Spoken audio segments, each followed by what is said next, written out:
film industry, because I heard a lot of rumors, a lot of things go around. What do you think the film industry, like, what's going to be the big change now that this pandemic, this whole thing is going on? What do you think the big change is going to be with the film industry as a Right. whole? So So my first question is, of course, I see your name.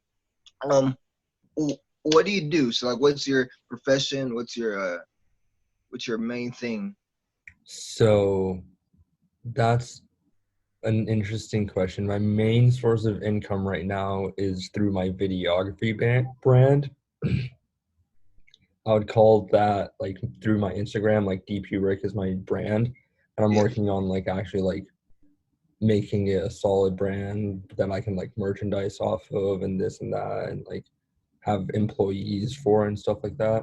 So I'm like yeah, forming the business plan to get the ball farther rolling on that. But then I also want to be a filmmaker, so like that's going to be a separate brand of its own. yeah. Would be like Tariq Abraham as a director, as a cinematographer, as a producer, as an editor in Hollywood. You know what I mean? So that'd Yeah. be just like Real quick, we're gonna go on segment time. So the segment basically is if you were able to find the cure, okay? The cure to corona, right? Okay. Okay. Okay. If you found the cure, if you found the cure. But you have three things. You find a cure, but risk Trump and all them finding it and stealing it and using it for their own things. hmm Find the cure, but you have to give every American citizen. continue. Okay, okay. Or okay, yeah. So the first one, Trump and all them find out. Or the second one, you find the cure, but you have to risk your own money to do it. Okay. Or secondly, you find a cure and you cure everyone else, but you get corona. So find the cure, but have to give it to the government. Hmm. Find the cure, but have to sacrifice my own money. Yeah. Or find the cure and I get And corona and everyone else gets cured. yeah. Oh, this is tearing at my insides because there's a very selfish side of me. There's a very selfish side of me that says just like it doesn't fucking matter, just like take the money and run. Yeah. Just like do whatever it takes, take the money and run. So like a huge part of me says just sell it to the government, take your money, have them throw up the price, do Yeah. whatever they want with it, make it cost $40 for a coronavirus vaccine.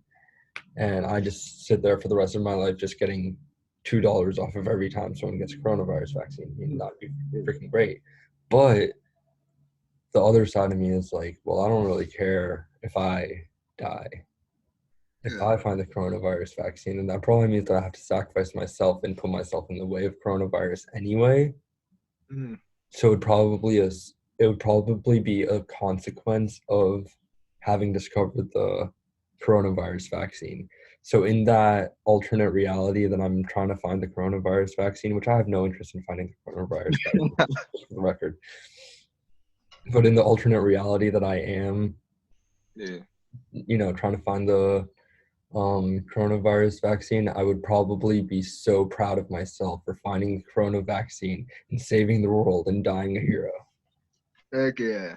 Yeah. No. And that's It's probably the option that I would choose in reality.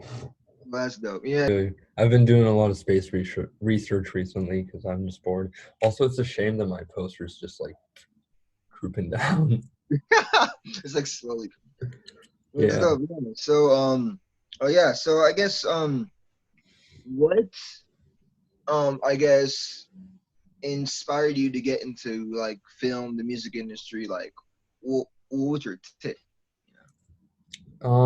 So my journey to film was different than most people's, I would say. So growing up, I wasn't really a huge movie watcher. I never really watched movies, and everyone would always like mention, "Oh, have you watched this movie? Have you watched that movie?" And I always felt like I was left out of the movie world, um, because I was a musician. You know what I mean? So I played cello in third grade all the way to like fifth grade. Fifth grade, I played trumpet for like 3 months, and then I decided I was whack and I didn't have the lungs for that, so I changed to percussion. And I bought myself a drum set the next year, which was pretty cool. My parents bought me that drum set actually. It was like $300 though. It was like a really, really, really crappy drum set, but it worked. Anyway, um, yeah, so I got that drum set and I just started like really falling in love with drumming.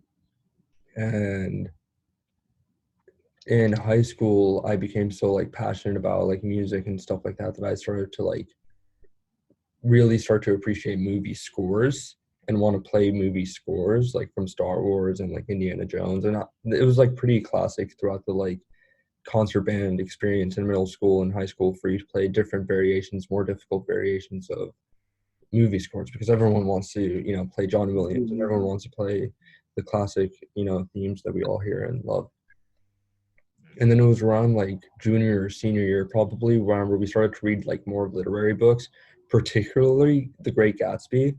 The Great I love Gatsby, yeah, The Great Gatsby and the movie of The Great Gatsby kind of oh, the started to movie get was me. incredible. Yeah, those two kind of started to make a gear connection in my mind. You know what I mean? It was like I love that they use the modern day music with um from the inspiration of an amazing novel from F. Scott Fitzgerald from the 20s and just his take, Baz Luhrmann's take on the whole dynamic of Gatsby. And like I always like to say that like whenever I read Gatsby, I read it very visually.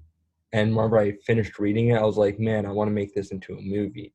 But like that same year the movie came out. And then I watched that movie and I'm like, damn it, I can't make that movie because he just made the exact same version of the movie that I was thinking of, basically. You know what I mean? Yeah, So that kind of like started making me think of things a little bit differently about music and literature. yeah. And then senior year, Whiplash came out. I think. I think it was senior year. I don't know. Whiplash came out pretty. No, it was not senior year. I graduated in 2017. Whiplash came out 2014. So that was like my freshman year. My timeline's all off, but regardless, Whiplash also kind of changed my life. Whiplash also kind of changed my life. I watched it pretty early whenever it came out, but that one also kind of changed my life because it was about a jazz drummer.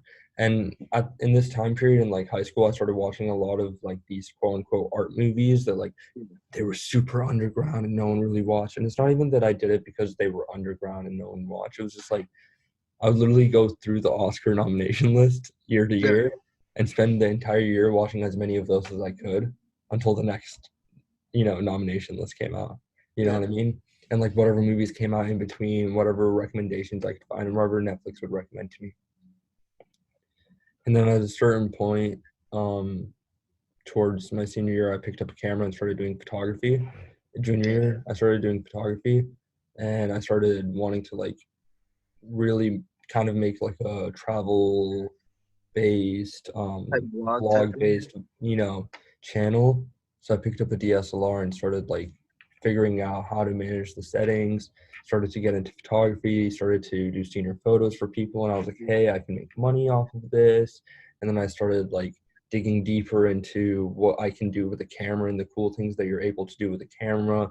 And then I started to dig deeper into the cool things you can do with the lens and then this Okay, and now that. with that, so with that, were you able to like to monetize, take money right away, or did you have to like trial and error figure out, or did you go online? So I'm kind of a piece of shit, honestly. So I kind of like fucked my friends over. Now that I'm thinking, it's not really like I didn't screw them over that bad. It's not that bad at all. But like I had a really good friend, Jacob, who um I told him that I would just shoot him a free set of senior photos because his neighbor was also shooting him a free set of senior photos. And this was like before I knew anything about how to edit photos, about anything. And those photos are like pretty bad. And we like looked at them and we like still laugh about them. You know what I mean? Mm, But they were still good. You know what I mean? They were still yeah. better than what any of our other friends, quote unquote, could have done. But he knew that I was using him as like a guinea pig. I was like, this is what I can do for Jacob. Look what I can do for you. And then I had this girl ended up being his girlfriend by the end of the year. And they're still together. And then That's this girl put faith in me and I charged her $10 for a set of senior photos. And she was unhappy with the lack of amount of photos. So I was like, Yeah. okay, that's something that I can work on. So the next person I charged them $15 and gave them more photos. And the next person I charged them 20, and the next person I charged them 30. I just kind of worked up that way until I got to $100, and I was like, yeah, that sounds nice. You know what I mean? So I just Yeah. shot a shit ton of senior photos for a year. I'm sorry if you can hear that train, That's not good. but yeah, I just shot a lot of the senior photos for a year, and with most of the money that I had saved up from that, plus some graduation money, plus some birthday money, I bought my current 5D, which, funny enough, I feel like I've used less than my Mm. other camera because now I'm renting out cameras and using Yeah. other people's cameras and just, Yeah. camera circle. Yeah, it's so crazy, man. Yeah, yeah, because like I came in to like film like every time when people like ask me, it like I have no idea. Like I started in traditional media and then went into social media and you know I was just in No, it. I kind of actually started in social media. So that's actually something I did kind of leave out was that my first like real videography job was editing Minecraft gaming videos. And there was like also FIFA videos and all that. And what got me interested in cameras, like actually getting cameras. I was also in marching band in high school. I got a GoPro. I got the GoPro Hero 3 Black, and I really wanted to film like every single one of my marching band rehearsals from a POV, and you can see the snare drum and you can see the dude moving and it's marching, and it's super sick. If you ever like are on YouTube, just look up like DCI snare cam or like DCI quad cam, just like random. Okay. Trust, it's just cool. I'm gonna look that up. Shit. Yeah, but anyway, so that's like what got me like kind of like shooting video more frequently, but I was more interested in how it's edited, you know what I mean? I was Yeah, always like these videos are dope, but I could edit them sick, you yeah, know? Um yeah, but I really just like kind of accidentally just like fell in love with the platform. It was really just like connecting a whole bunch of dots, you know? Like there was yeah, like a whole bunch of dots like, oh, I like music. Oh, I like art. I'm not good at drawing, but I like the idea of drawing.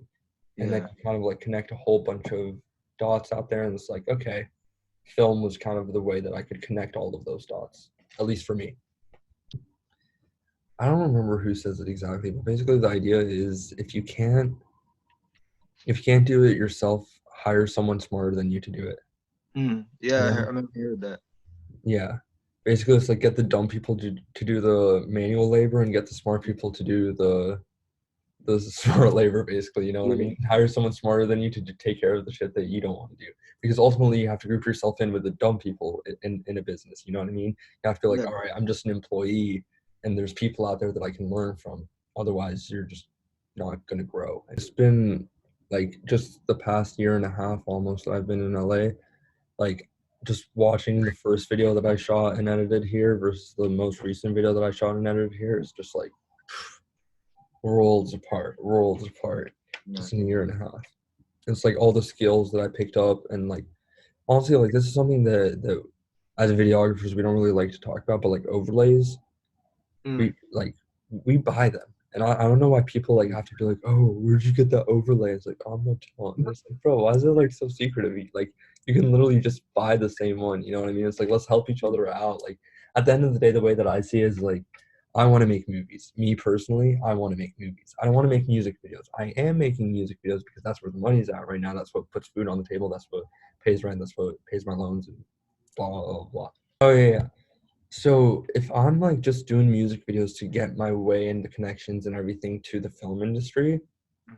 then why would I be so secretive about my methods? If something's working for me, if something's working for everyone, Or then for I'm going someone. to spread out those resources. And you see a lot of people doing that, like Peter McKinnon. You see Casey Neistat sometimes giving out his tutorials, and you see what's his name, Max Novak, who gives out his editing and VFX videos. And those kinds of people are doing a service to society by you know, enabling us Yeah, to like to go out there and film and stuff. exactly, and they give us the resources that are too hard for us to put in our hands. And yeah, so if they're gonna do it, then why shouldn't I also spread out that same joy? You know, why do you have to be so secretive? Because at the end of the day, it's not about what resources you use, it's about how you use those resources and how skillfully you use those resources. And I see a lot of people use the exact same Max Novak overlay pack that I have, and they use it so poorly. But I look at some of my older videos and I'm like, I used to use it the same way, but now I have enabled myself with all of these extra resources and all this extra knowledge to use it more professionally and more profoundly. Like, where, like, with the success of your potential movies and your music videos and all that, where do you see yourself in, like, let's see, 3, 5 years, like, as a brand, as a whole, as a person?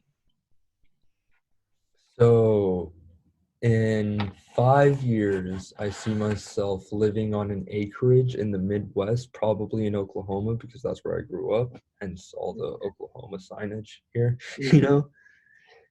Excuse me. But yeah, so I'd probably be living on an acreage in the Midwest, probably married, maybe a kid. How old would I be? 25? Maybe a kid, maybe two. Um, Probably making a movie every 2 or 3 years. So if we start, let's say like next year, or let's say a year and a half from now, so that would be 2022. That would be January of 2022, right? Let's say I release my first movie January 2022, then January 2024 would be my second. So I'd have 2 movies out. I'd be probably pretty comfortable in the revenue streams just from also like my videography brand. I'm still shooting weddings, I'm still shooting this, I'm still shooting that, maybe some commercials, maybe some this, maybe that. But ultimately just trying to put food on the table at this point, still trying to make a name for myself in Hollywood for real, for real. Because I would still be that new kid that no one trusts with their money. You know? Just entertain, or some Mhm. people do it for the money and all that stuff. So Mhm. that's dope. So, like, my last question: if you could be, I guess, mentored, because I mean, I know you talk about Martin Scorsese and all them. If you could be mentored by anyone in the industry with when it came to directing, editing, all that, who would you want mentor you? Like, who would you want to like sit face to face with? So, in terms of mentorship, do you mean just like I go in once a week and have a chat with them and talk about Yeah, life? yeah, yeah. Hmm. I would say like Martin Scorsese or Quentin Tarantino, but the reality is that they're too old. They don't Yeah. relate to the current environment of the film industry Mhm. as well as, for example, Damien Chazelle, who just broke through. You know, he's only released 3 movies. So I kind of want to say Damien Chazelle because honestly, like Damien Chazelle and I feel like we have a lot in common. I feel like, you know, Okay, now Damon Chazelle, I don't know. I mean, I've probably seen his stuff. Like, what type of movies has he done? he's the director of Whiplash, La La Land, and First Man. Only 3 movies he's Oh, put La out. La Land. Okay, Yeah, that was a good movie. yeah. Okay. I didn't really like La La Land. I also think it's his worst. What? I also think it's his worst What? movie. What? First Man and Whiplash. You got to watch the other two to compare it to. You know what I mean? It's like he Yeah. kind of like had a good movie sandwich, in my opinion. Okay, okay. No, it's crazy. I Like remember. still in comparison to like La La Land is still a phenomenal movie, but in comparison to the other Yeah, two, like yeah, it stands no chance. There's also just value to that kind of a team as a whole. You know what I mean? Like yeah. I don't know, like I like to think of like Robert De Niro and Martin Scorsese. You know, they have a dynamic and they always work on projects together. And whenever they work on a project together, it's like, you know, music, you know, it like just meshes together. And it's like if you have like Wes Anderson and his cinematographer, they're a dynamic duo that just mesh, you know, they understand each other. It's like those kinds of dynamics are very, very valuable in Hollywood. And if one day I could get the money in theory, I would get all of those top heads of people that I used to work with and put all of us in the team. You know what I mean? No, I hear you. That's dope. Yeah, because like, let's do the next question. I don't know. I was just going with the flow right now. What do you think now? I'm going back to the other topic. What do you think? The film industry, because I heard a lot of rumors, a lot of things go around. What do you think the film industry, like, what's going to be the big change now that this pandemic, this whole thing is going on? What do you think the big change is going to be with the film industry as a Right. whole? So I feel like a lot of us have been watching the same kinds of videos, or interviews or articles or whatever about this. But basically, there's a growing quote unquote fear that the film industry is gonna like fall apart, Mm. right? And so here's basically my take on it. So there was this interesting, I do believe it was Vox, I could be incorrect, video that talked about how Jimmy Kimmel, Jimmy Fallon, and all Stephen Colbert and all the talk shows are now doing their shows at home on YouTube, Yeah. and they've done the whole shift to social media instead of being on network television because they can't, you know what I mean? So they do their shows at home on YouTube, and then they stream it to To our YouTube, TikTok. TVs. You know, they stream it to our TVs for us to watch on TV for the traditional viewer, but in reality the platform that it belongs on is as clips on YouTube, and they've designed their show to be a feature length YouTube video, quote unquote. Oh yeah, no, because that's crazy. Because I remembered, even with SNL, they had to do a switch too, because now they can't do live or whatever. Mm-hmm. So it's like seeing them change was crazy. Because when you see, I don't know if you've seen their I haven't. skit recently, it looks like a YouTube video. Like it looks like a dude decided to do a skit because that's what they had to do. And like even when they had this actor, they had Tom Hanks be a guest. He even did like a YouTube video. He was talking to the camera, and then he did the little skit thing where you play two people, and like it really made SNL as a whole kind of be our level. So Mm-hmm. like with SNL, it's like, oh my god, these elaborate skits, these elaborate set pieces.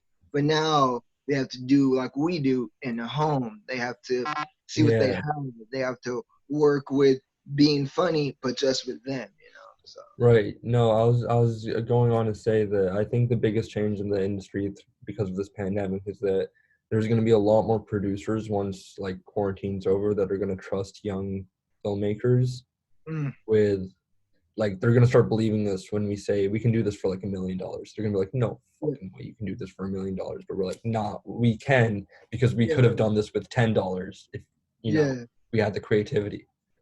No, yeah, and it's crazy because now, like I'm looking for work now because I can't do what I do with films or whatever. But because of that, I've looked online. Mostly every job in Hollywood now or business that didn't really put film, not that didn't really put social media on a pedestal. Now they need it. Like even if like for that doctor office and all that, there's a doctor office in Hollywood that literally has a good like you'll get $300 an hour. All you have to do is promote their business on Instagram and make sure you run their page right. That's crazy. My chiropractor is actually a YouTuber though. You know, yeah, Yeah. it's So insane. it's just LA shit. Like honestly, for me, just like not being from around here, I just see it as like LA shit. I just generalized it. Yeah. No, like it's insane how now. Because I remember when I remember I did TikTok and whatever at the school, and everyone made fun of me, and everyone did the regular um traditional route and all that. Yeah, And I but told them, you were ahead of the curve. And like yeah, I yeah, seen that. I seen that from the beginning. I was like, you're capitalizing on a growing platform and you're smart for that. You just need to like blow up. yeah, no, and I told people like I even would try to work with artists and rappers. I'd be like at the school. I told them, guys, I know I'm corny. I know I act like a child, but when it comes to this platform, you need to go on it. First, it's new. Second of all, like it's going to be what's going to take over. And sure enough, pandemic happened. Literally, everyone I know at the school made fun of me or really didn't take it They're now seriously on TikTok, on yeah. TikTok. LA Film School No, has my now thing is I just don't know what kind of TikToks I would make. I don't think for it's me, it a was platform easier. for me. Yeah, it was easier for me because I started from YouTube. Now Mm-hmm. with YouTube, I wasn't able because I didn't take the initiative or the like mindset like I do now with TikTok, but I was able to create an audience rather than millions of views, millions of watch times and all that. I was able to create an audience. I was able to create people that like helped me out on my content. I had a fan when I was doing YouTube in high school tell me, hey, you should write your skits down so you have it written down. And that helped my brand out. And then when I went on TikTok, it was like, it was like alcohol or like money. It made me more of what I am.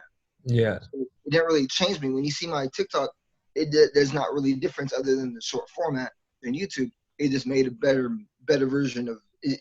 It just it enhanced who I was basically. Yeah, and TikTok, Vine, and YouTube are platforms that thrive off of short punches of extra, if I can say so. Like it's really just like you have to be really punchy and really in your face because it's like the whole point of a YouTube video. It's so easy to click off of a YouTube video. It's so easy to swipe away from a TikTok. It's so easy to move on from a Instagram post. You know what I mean? So you have to be really in the face, and that's kind of like something that I'm noticing is like even kind of merging into the film industry. Like we talked about this in class before about how like movies are becoming like faster cuts and more edits and different levels of coverage that we can keep engaged. And it's just like we've become so like fast paced that everything's in our face. I'm not a supporter of that necessarily. So like whenever I want to think of a TikTok, I'm like, I got to think short, and I don't like thinking short. I like thinking long.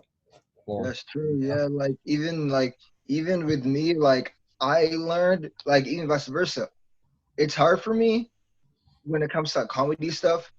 Go long term content. I'm very short term. That's why YouTube. I try to pull back away from it now because it's like my brain is like short term. I can give you a little corny little skit real quick, but then do like a long term story with that. It's kind of hard. So it's like vice versa, I would say. Yeah, no, for me, it's always been like long form story ideas. Like I always think of like these grand, big, like 3-act stories. You know what I mean? It's so hard for me to write shorts. It's so hard for me to write like YouTube ideas. It's like I understand the platform of YouTube, but I also understand that if I were to hop on YouTube, I would know how to make money off of it, basically. If you can give, I guess, some advice or key information to anyone looking to get into the traditional or the new medium, social media, what key advice would you give that person? If you were watching this or a fan,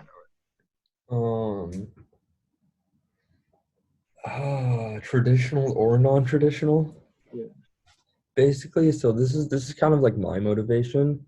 It's like understand and not to be crass, not to be rude, not to be offensive, but like nobody gives a fuck about you. Nobody gives a fuck about me. Nobody gives a fuck about you. Nobody gives a fuck about any of the work that you're putting out there.